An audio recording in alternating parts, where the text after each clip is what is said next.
Hi, Goddess of Love here again. Kamusta kayo dyan mga goddess ko? So, another short reading na naman tayo again today for the water signs, Cancer, Scorpio, and Pisces. So, let's see kung anong message or advice sa inyo ni Universe, mga water signs natin dyan.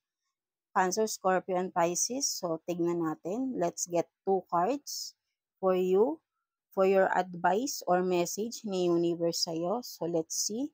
So, you have this, connect with nature and in touch with your body. So, I think for you mga water signs natin dyan, Cancer, Scorpio, and Pisces, connect with nature. So, I think for some of you mga water signs, sinasabi sa inyo ni Universe dito is you need to meditate, 'di ba? To regain your your energy. No, pinapapunta kayo ni Universe sa nature, 'di ba? Connect with nature, 'di ba? Maybe for some of you ganyan, kayo lang nakakaalam niyan, water signs, no?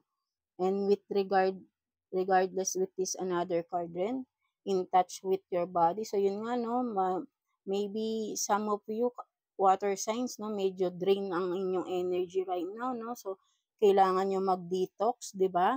Connect with nature, detox, more on green vegetables or fruits, right? So, ayun, kumaga, medyo siguro, kayo talaga ngayon, kumaga parang exhausted kayo, mga water sign, no? For some of you, so, nakikita ni Universe yun. So, sabi niya, mag-meditate daw kayo, mag-detox kayo, ganyan, connect with nature, lumabas kayo, baka hindi na kayo nakakalabas, so sobrang drain na ang inyong energy, right? And eat fruits, 'di ba? Fruits, vegetable, ganon. So yeah, that's it, water sign. So kailangan nyo, para rin yun sa health nyo, no?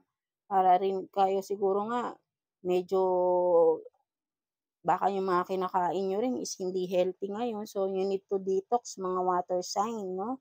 Ayan ang inaano. Kumbaga, healthy living ang sinasabi sa iyo dito ng ating universe, no? Ni God, no? So, that's it, water sign. So, kayo nang nakakaalam niyan. So, I hope naka-resonate kayo dyan, mga water signs natin, Cancer, Scorpio, and Pisces. So, until next reading natin, thank you for watching and please like and subscribe sa ating channel. Yeah, and yeah, God bless you all, mga water signs, Cancer, Scorpio, and Pisces. And until next reading, yeah, thank you and God bless you all again.